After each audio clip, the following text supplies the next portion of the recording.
Halo teman-teman, ya gue masih di Cengkareng dan ini jam 4.34. Di konten gue sebelumnya, gue sempat post tentang situasi ketika gue mau berangkat naik pesawat dan pesawatnya itu ternyata delay ya. Gue pakai Transnusa 5108, Pan B 5108, dan sebenarnya jadwalnya harusnya pesawat ini berangkat kemarin tanggal 6 jam 3 sore, tapi pada tanggal 5 Juli jam 8 malam saya dapat email untuk ini ya, perubahan jadwal atau reschedule jadi jam 10 malam. Sebenarnya saya nggak ada masalah dengan reschedule itu karena masih tanggal 5 kan, dan saya juga baru berangkat ya udahlah sampai di Cengkareng jam 8 malam. Masalahnya setelah itu, jadi ketika saya sudah sampai di Cengkareng sini, saya udah menunggu pesawat. Nah, mulai terjadi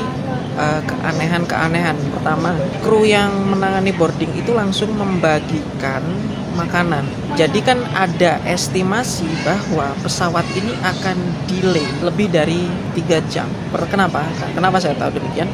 Karena memang dalam aturan penerbangan, jika ada delay sekitar 60 menit, maka maskapai diwajibkan untuk memberikan minuman. Lebih dari itu, maksud saya lebih dari itu misal kayak 120 menit ada makanan, ini udah disiapin nih, udah makanan sama minuman, berarti kan delaynya bakal lama. Bener dong, kita delay 2 jam awalnya, dari jam 10 kita delay jadi jam 12 terbang. Awalnya ya kita masih ya udah ngerundel tapi belum parah. Jadi ketika jam 12 malam kita nunggu pesawat, disuruh pindah dari awalnya gate 26 ke gate 23. Dan ini ya udah oke lah, kita udah pindah gitu kan dengan capeknya. Jam segitu, jam 12 malam, ada yang bawa anak kecil, masih balita, saya ingat banget. Kasihan banget nih di ibu-ibu itu ya. Kita pikir ini masalah sudah selesai karena pesawat ini udah bisa di ini ya, dinaikin lah. Kita udah boarding, udah masukin barang-barang, tapi pilot mengatakan bahwa ada 12.40 atau 12.50 sedikit kendala teknis sehingga pesawat akan delay lagi jadi jam 1.30. Firasat saya udah mulai nggak nyaman karena memang apa sih yang menyebabkan pesawat ini sebegitu delaynya sampai jam 11 tuh masih ke delay sampai jam. Nah, akhirnya saya tunggu kelayakan untuk terbang. Akhirnya pesawat di shutdown selama 1 menit, dinyalakan kembali, dan akhirnya tidak ada perubahan juga. Kami diminta untuk kembali tempat boarding, artinya ke gate ya. Kita kembali ke gate 23 tadi. Disitulah orang-orang udah mulai nggak puas, sudah mulai teriak-teriak, udah mulai memaki-maki.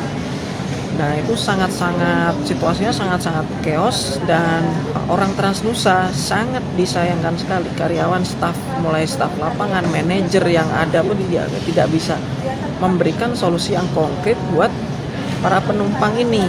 Pertama, kami sudah dirugikan delay pesawat dari jam 10. Saya abaikan yang informasi delay dari jam 3 sampai jam ini karena memang itu notifikasi sudah jauh hari ya. Berarti anggaplah yang kita benar-benar nggak tahu situasinya delay itu dari jam 10 sampai jam 2 malam. 4 jam kita delay. Tapi penanganan dari Transnusa sendiri yang dimana standarnya untuk delay seperti ini adalah kompensasi berupa, bukan membatalkan penerbangan ya, tapi kompensasi berupa hotel sampai ada pesawat yang bisa kami naikin. Yang kedua adalah kompensasi berupa cash 300.000. Ini tidak diterapkan oleh Transnusa. Tidak ada opsi lain selain refund. Ini sangat mengecewakan. Kenapa?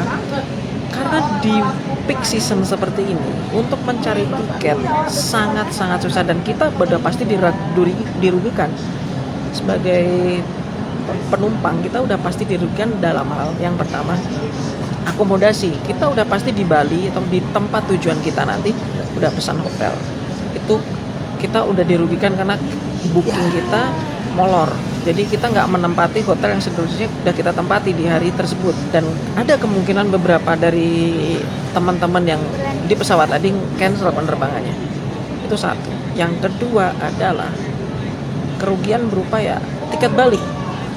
Ada yang mungkin berangkatnya itu udah pesen tiket sekalian tiket baliknya. Nah, ketika tiket baliknya ini katakanlah dia nggak berangkat, berarti kan tiket baliknya juga hangus kan, otomatis.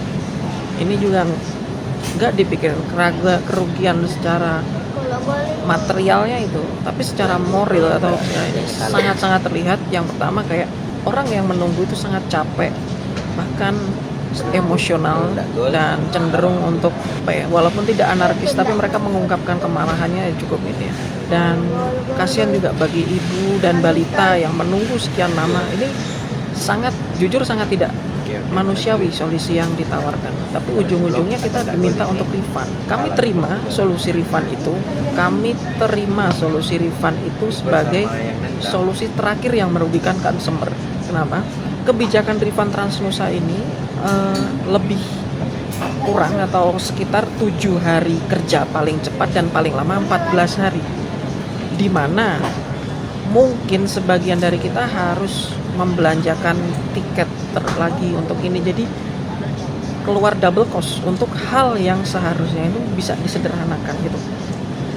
Kekecewaan kami adalah hal itu, dan dimana Transnusa juga tidak solutif memberikan solusi, tidak mencarikan maskapai yang menjadi pengganti.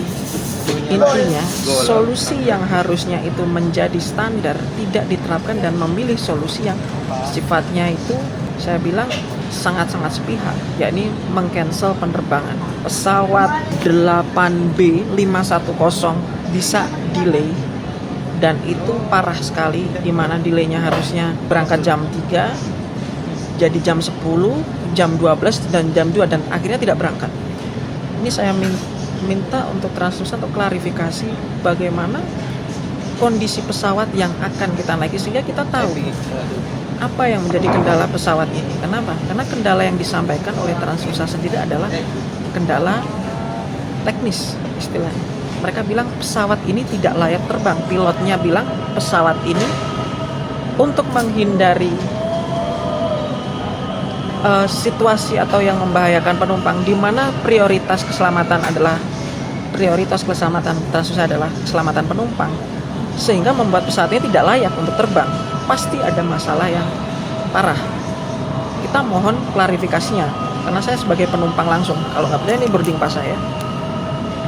pass saya udah hangus, udah nggak kepake lagi lah istilahnya. Tapi ini sangat-sangat merugikan kami sebagai penumpang, dan kami secara terbuka minta Transnusa untuk klarifikasi di sini. Dan buat teman-teman semua, saya tidak ingin mengatakan bahwa Transnusa ini maskapai yang jelek, tapi saya ingin mengatakan yang pertama, bagaimana surat atau pernyataan terbuka ini saya buat sebagai bentuk kekecewaan, karena saya sangat jarang sekali membuat video seperti ini. Jadi saya mengutarakan hal ini dengan kesadaran penuh bahwa apa yang dilakukan Transnusa ini banyak hal yang terlewatkan SOP-nya, dan saya menjadi saksi dan bisa mengklarifikasi situasinya. Dan ini bisa menjadi pembelajaran buat teman-teman untuk melihat dari sisi lain bagaimana suatu maskapai penerbangan mengatasi suatu masalah. Krisis centernya seperti apa? Karena terlihat sekali ketika pesawat ini ke-cancel, kami sebagai penumpang ini terkatung-katung. Awalnya mereka langsung mengatakan bahwa tenang, belum tentu ke-cancel. Oke, itu poin pertama.